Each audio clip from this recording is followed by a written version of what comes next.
আজকে আমরা শিখব ৬১ পৃষ্ঠার যে কিছু অঙ্ক আছে এগুলো আমরা শিখব। খুবই সহজ। তো এখানে দেখো যে সাইডে কিছু ভগ্নাংশ দেওয়া আছে। এখন তোমাকে বলছে যে প্রকৃত ভগ্নাংশ কোনগুলো বের করতে বলছে। তো প্রকৃত ভগ্নাংশ এখানে আমরা চিনি, এটা ক্লাস 4 থেকে আমরা পড়ে আসছি। যে ভগ্নাংশের লবটা ছোট থাকবে সেটা হচ্ছে প্রকৃত ভগ্নাংশ। তো আমি এখানে কলম দিয়ে দাগ দিয়ে দিই, তাহলে বুঝতে পারবা। প্রকৃত ভগ্নাংশ দেখো এখানে হর থেকে লবটা ছোট, তাহলে এটা হচ্ছে একটা প্রকৃত ভগ্নাংশ। তাহলে তুমি এখানে লেখো যে 3/2, এটা একটা। তারপরে যে একটা এখানে হচ্ছে 8/5। তারপরে যে এখানে একটা আছে 9/3। তাহলে এই তিনটা হচ্ছে আমাদের এখানে প্রকৃত ভগ্নাংশ। পরে বলছে একের সমান ভগ্নাংশ। একের সমান ভগ্নাংশ মানে হচ্ছে লব আর হর সমান থাকবে। তাহলে এই যে একটা, তাহলে 1/1। তারপরে যে আরেকটা আছে 76/76। আরেকটা আছে এটা 3/3। ঠিক আছে। তো এটা ছিল আমাদের 1 নম্বরটা, আমরা বুঝে গেলাম। আর 2 নম্বরটা তো এমনিই পারবা, কারণ এখানে বলছে যে শ্রেণীকক্ষের মোট শিক্ষার্থীর তুলনায়, মনে করো তোমার শ্রেণীকক্ষের শিক্ষার্থী কতজন আছে, মনে করো যে কতজন থাকবে, মনে করো তোমার শিক্ষার্থী 60 জন আছে। এখন ছাত্র ও ছাত্রীদের সংখ্যাকে ভগ্নাংশে প্রকাশ করি এবং প্রাপ্ত ভগ্নাংশ দুইটি লঘিষ্ঠ আকারে প্রকাশ করি, এটা বলছে। তাহলে প্রথমে তুমি আগে জানবা যে তোমার শ্রেণীতে টোটাল স্টুডেন্ট কতজন আছে, তারপরে জানবা ছাত্র কতজন এবং ছাত্রী কতজন। তারপর এটাকে ভগ্নাংশ আকারে লিখবো, লেখার পর এটাকে লঘিষ্ঠ আকারে আমরা প্রকাশ করব। এই তো মনে করো যে তোমার ক্লাসে মনে করো যে তোমার ক্লাসে 60 জন শিক্ষার্থী আছে। হ্যাঁ, তাহলে আমি নিচে লিখলাম যে 60। এখন 60 জনের মধ্যে আমি মনে করলাম যে ছাত্র আছে, মনে করলাম যে 25 জন, তাহলে উপরে লিখলাম 25। এটা একটা ভগ্নাংশ। এখন এটাকে আমরা লঘিষ্ঠ আকারে প্রকাশ করব। ঠিক আছে। তো আমরা দেখতে পাচ্ছি এটাকে 5 দিয়ে ভাগ যায়। তো 5 দিয়ে ভাগ করলে 5, আর এটাকে 5 দিয়ে ভাগ করলে হয় 12। তাহলে জিনিসটা এরকম হবে যে 12/5 এভাবে। ঠিক আছে। তাহলে এটা গেল ছাত্র হিসাব। এখন তাহলে আমরা ছাত্রীটা করি। তা আমার স্টুডেন্ট তো 60 জন ছিল। তো আমি যেহেতু বললাম যে 25 জন আমার ছাত্র, তাহলে 35 জন কি হবে, আমার ছাত্রী হবে। কারণ যেহেতু টোটাল হচ্ছে 60, তাহলে 60/25 দিয়ে একবার করলাম, তাহলে এখন করবো 60/35 দিয়ে। কারণ 60 জন স্টুডেন্টের মধ্যে আমরা ধরে নিয়েছি যে 25 জন ছাত্র। তাহলে 60 থেকে 25 বিয়োগ করলে কত থাকে, 35ই থাকে। তার মানে ছাত্রী হচ্ছে 35। এখন এটাকে আবার লঘিষ্ঠ আকারে প্রকাশ করবো। তো এটাও 5 দিয়ে ভাগ দেয়।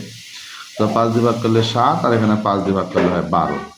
তার মানে এটা হবে 12/7। এইভাবে এটা তুমি তোমার ক্লাসের কতজন স্টুডেন্ট আছে ওই স্টুডেন্ট থেকে তুমি হিসাব করবা যে কয়জন ছাত্র আছে কয়জন ছাত্রী, সেই ভগ্নাংশটাকে তুমি লঘিষ্ঠ আকারে প্রকাশ করবা। ঠিক আছে। আর এখানে 3 নম্বর যে খালি ঘরের যে সংখ্যাগুলো, এগুলো অলরেডি 2 নম্বর ভিডিওতে তোমাদেরকে দেখাইছি।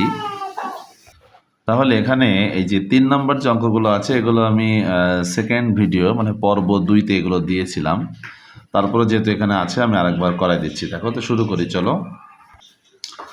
এখানে আমরা ওই ভিডিওতে বলেছিলাম এগুলো আমরা কোনাকুনি গুণ করব। তো প্রথমে বক্সের গুণটা আগে করব। তাহলে আমরা কি লিখবো, 7 গুণ বক্স, আর এখানে লিখবো কত, 3 গুণ 28 এভাবে। ঠিক আছে। তারপরে আবার লিখবো 7 গুণ বক্স। ঠিক আছে। তাহলে এখানে হবে 3 8 24, 3 2 6 2 8 84। তারপর আমরা কি লিখবো যে বক্স সমান 84/7, কারণ এখানে গুণ আছে। এই 7টা যখন সমানের ওই পাশে চলে যাবে তখন চিহ্নটা বিপরীত হয়ে যাবে। তাহলে ভাগ করলে 12। তাহলে আমাদের উত্তরটা হবে হচ্ছে 12 এভাবে। ঠিক আছে। আচ্ছা, তারপরে আরেকটা অঙ্ক ছিল 4/3 বক্স, আর এখানে হচ্ছে আমাদের 36। তাহলে আমরা কি করব, আগে বক্সের গুণটা আগে করব। 4 গুণ বক্স, আর এদিকে হচ্ছে 3 গুণ 36 এভাবে। ঠিক আছে। তাহলে 4 গুণ বক্স, তাহলে কত হবে, 3 6 18, 3 3 9, আর 1 10, 108 হবে। এখন আমরা লিখব বক্স সমান 108, তাহলে 4 গুণ আছে, ওই পাশে গেলে হবে ভাগ। ঠিক আছে, এভাবে। ওকে, তাহলে আমরা এটা ভাগ করব। ভাগ করলে কত হবে? 4 2 8, 2 4 7 28, 27 হবে। তাহলে আমরা এখানে দেখতে পাচ্ছি এটা 27 হবে। এইভাবে খুবই সহজ। এগুলো একবার দেখাইছি পর্ব 2-তে, আবার এখানে আছে তাই দেখাচ্ছি। এবার আমরা চলে যাই 3 নম্বরে। তো 3 নম্বরে কি আছে? 3 নম্বরে দেখো আছে যে 6/3 সমান বক্স 2। ওকে, তো আমরা প্রথমে এই গুণটা করি, বক্সের গুণটা। এদিকে হবে 3 গুণ 2, খুবই সহজ। দেখো 6 গুণ বক্স সমান 3 2 6, বা বক্স সমান, তাহলে 6 তো এই পাশে আছে, আর ওই 6 যখন ওই পাশে যাবে তখন এটা ভাগ হয়ে যাবে। তাহলে আমরা পাইলাম বক্স সমান 1। ঠিক আছে, তাহলে উত্তরটা হচ্ছে 1। আশা করি বুঝতে পারছো, উত্তরটা হচ্ছে 1। এই আচ্ছা, এখন এই পাশে চলে আসি আমরা। তো এখন এই পাশে যদি আসি তাহলে 4 নম্বর অঙ্কটা হয়ে যাবে আশা করছি।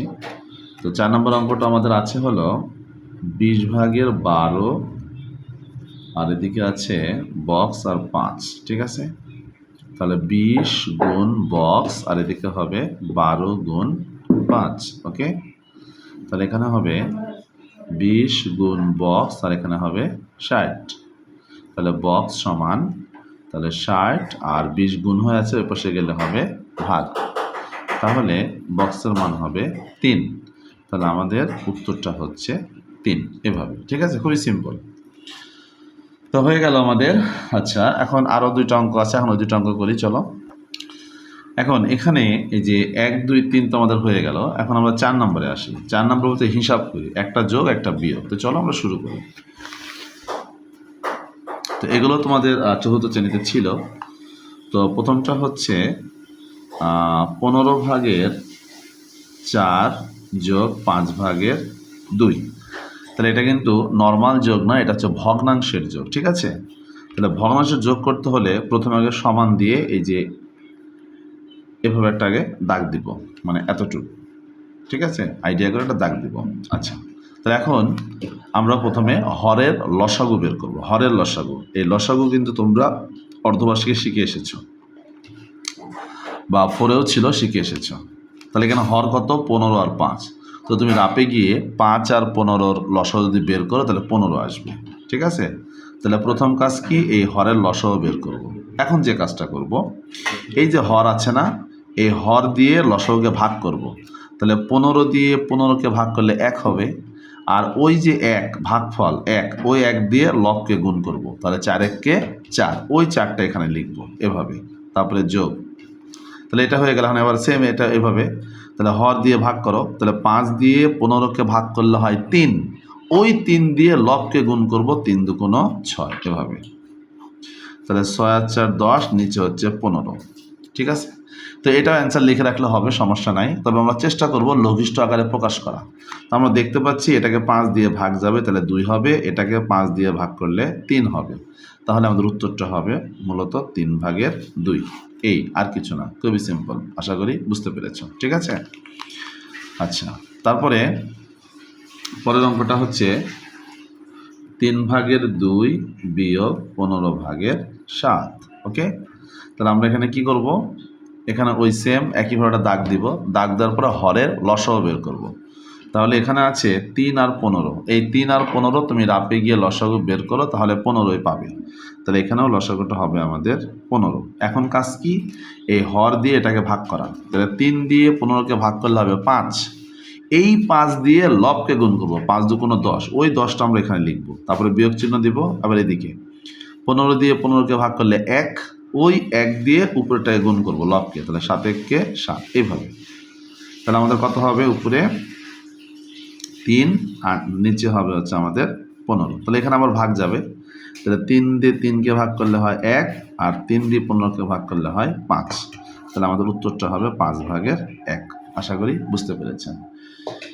এই ছিল আমাদের 61 পৃষ্ঠার যে অঙ্ক। ঠিক আছে, চেষ্টা করলাম অঙ্কগুলো করে দেওয়ার। তো আজকে এ পর্যন্ত। সবাই ভালো থাকো। আগামী ভিডিওতে ইনশাল্লাহ আবার কথা হবে।